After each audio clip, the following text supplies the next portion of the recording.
issued a few challans along the way. We have been into a few restaurants, we have been into a few gadas who are still, even though gutka is banned, are still selling chewing tobacco.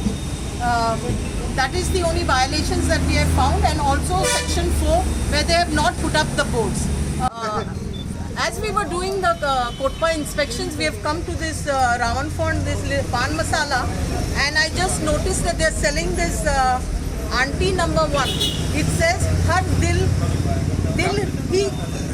dil ki chahat, auntie number 1. I think it's a very bad precedence which somebody is using this auntie number 1, because most Goan women are called aunties, if you notice. So I will be taking, under Goa Women's Forum, I will be taking up this issue with the collector and with the Women and Child Department and the police and all the other authorities.